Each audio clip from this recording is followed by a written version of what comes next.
Who are you? How did you get here? In just its second season, Are You Afraid of the Dark would debut one of its scariest monsters to date. But it wasn't some modern twist on a monster we already knew. It was an homage to the age of silent film, and the origins of perhaps one of the most famous creatures of all time. Welcome to What Scared Us. Today, as submitted for approval by the Midnight Society, is that Eastern or Central?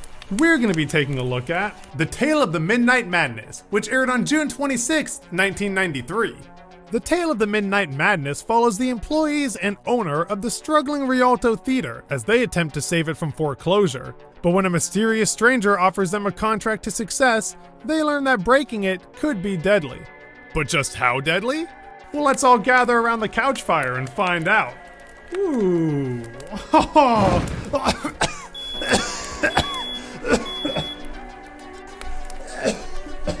That's why they do it outside. Let's just turn on the tube.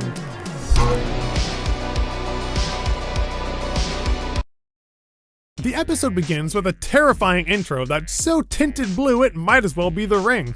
And that's definitely not a spoiler. We then meet our concurrent group of teenagers known as the Midnight Society as they begin to gather around the campfire. David and Kiki are in a hurry to leave since there's a Fright Night marathon happening at the local theater. Frank shows up looking like a little Taylor Lautner and says he's never going to Fright Night again because his story deals with movies and real life merging together.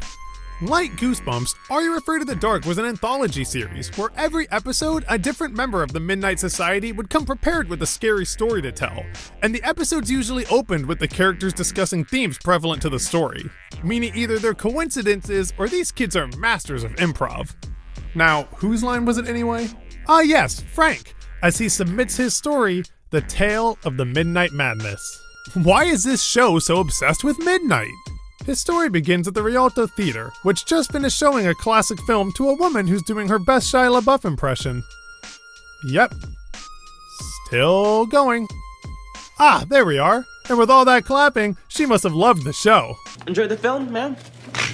Yo, say it, don't spray it, lady. If it wasn't obvious by the low attendance, we learned from a poor man's Tony Soprano named Mr. Kristoff that the theater has fallen on hard times. Which is a shame for Pete because he loves the theater. He also loves Katie and tries to start a weird romantic subplot with her. But unfortunately, she hates random subplots. You want to get something to eat? Oh, no. Ooh, ouch. Feels bad, Pete. Feels bad. But don't worry, because Pete loves the theater even more and is determined to save it from closing, even if his efforts have been in vain. Wait, back it up. Why is that lady in the exact same outfit from earlier? Pete says they need a miracle to save the theater, and it's just his luck, because a slow-moving miracle is almost to the front door. Any day now. Eventually, the door bursts open to reveal... Vink's the name. Dr. Vink. And, how do you spell that? With a Whew, that's a lot of hyphens. He's enthusiastic about the old theater and says he's here because he saw Pete's flyer and wants to help. Except Mr. Kristoff isn't sold on getting help from this Dr. Vink. With a verb. Yeah, I got it. But when Dr. Vink says he can save the theater without it costing a dime, Mr. Kristoff realizes that a wrong decision is better than indecision, so he agrees to hear his offer. And what is the doctor's offer? Well, before he can get to it, he reveals a film reel and says it contains a silent horror film about a vampire, only his is a little different.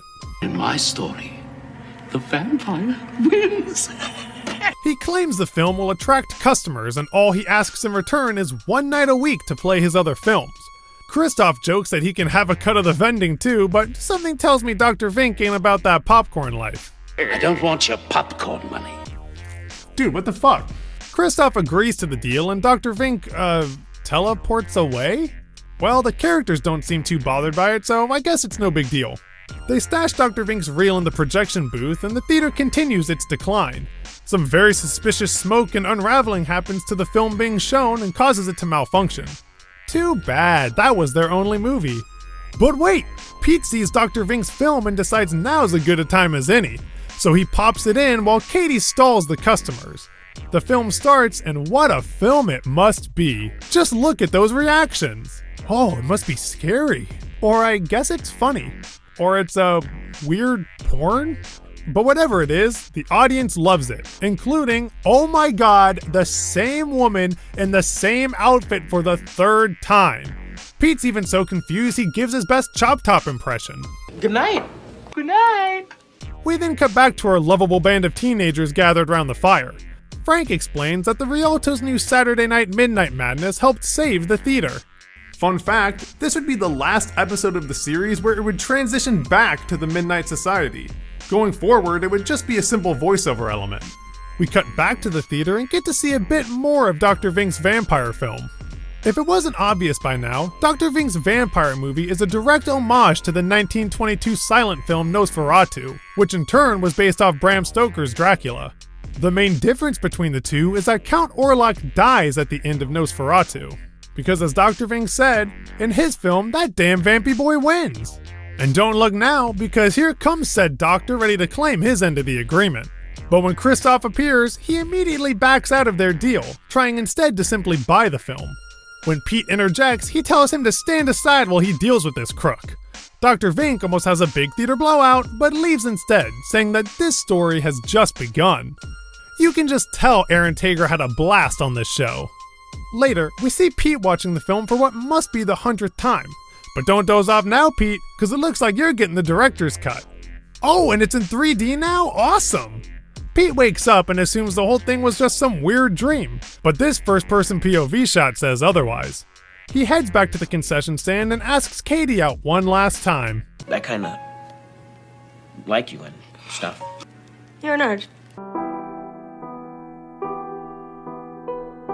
But don't worry, Pete, because Katie knows nerds are cool now, and she's ready to suck some face. But before he can seal the deal, we hear a scream from Mr. Kristoff. They run off and find the theater owner with two very obvious fake bite marks on his neck. I mean, you can even see the outline of the mold they put on him. They try to call for help, but the phones are dead. No way. Yes way. They run off to get help, never seeing the looming shadow down the hall. You know, he kinda looks like Salad Fingers. But this toothy boy ain't after your rusty spoons, he's after your blood. Nosferatu was played by Chris Heyerdahl, who would later go on to have a role in True Blood and the Twilight series. Dude just loves his vampires. The makeup work was done by Anik Chartier, who would do makeup work on every episode of the show. But we got such a brief look at the vampire, are we sure he was even real? No! Oh, that's what I thought. Yes! Wait, shit, are you serious? Maybe. Dude, make up your mind! I don't know. Ugh. Our heroes escape to the booth where Pete gets the idea to trap the vampire back in the film. And good thing too, because this boy is hungry! I always loved how this monster from a silent film never made noise. It's a really creepy touch. Pete climbs back through the TV in a reverse ring shot, but where this vampire is going, it doesn't need a screen, cause that mother sucker can teleport. But Pete knows this movie, and he makes an executive decision to change the ending. So he pulls back that curtain and lets the sun shine, which dissolves the vampire and kills him for good. Careful though, Pete. If you strike him down, he shall become more powerful than you can possibly imagine. I really liked the way they had the vampire die in the same way as the original 1922 film.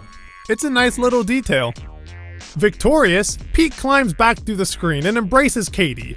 Mr. Kristoff shows up thinking it was all just a dream, except he's rubbing his neck, so wouldn't he still have the bite marks there?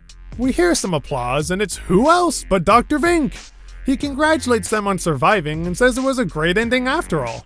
So wait, he does like popcorn? What the fuck?